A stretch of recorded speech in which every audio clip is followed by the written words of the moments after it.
Gusto ko naman ng gulay. Ayan, gusto ko ng gulay. Kakainin ko ng gulay mga anak ko. Asan ang gulay? Gulay. Gulay. Yan naman guys. Gulay. Ano yan? Pakbit? Hindi. Sinigang.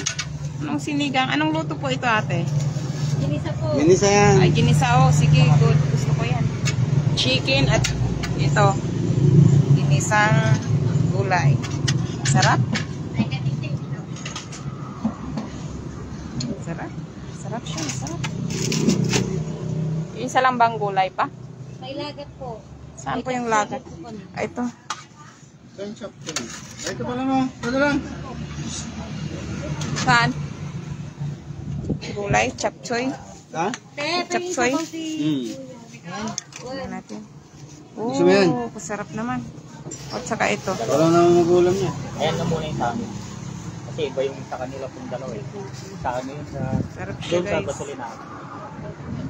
Gasolina. Bibente ka dyan, kuya? Sarap naman ang sabaw. Sabaw pa lang. Bigyan yung ano, 30 na. Yan dito. Tapat naman po ito ng ano, iglesia.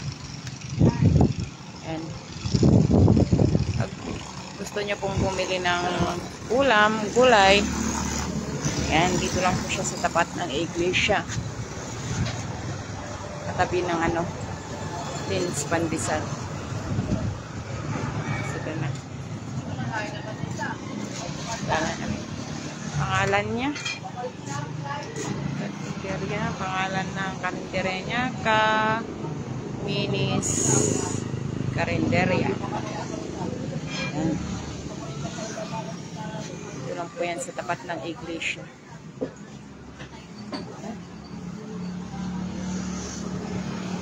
Wala tayong styro.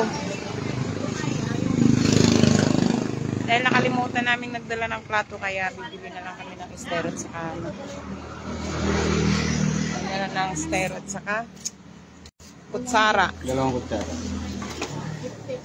Pwede na ito. Kahit dapat pwede na. At saka kutsara. Kutsara.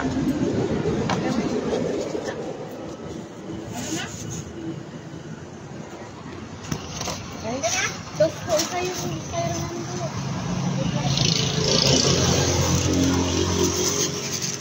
May tupi-tupi. Diba piso? Kaya ka sorry. Apat na lang. Ay, dalawa lang pa. Tao ka na. Kaya ka ba? Isang kaserola.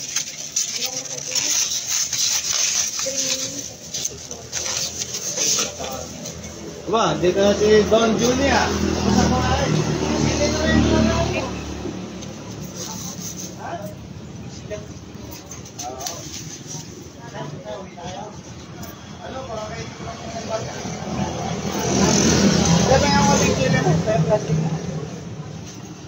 May isa po. Mahang yan? Ayan pala. Dito. Tapos isang ganito.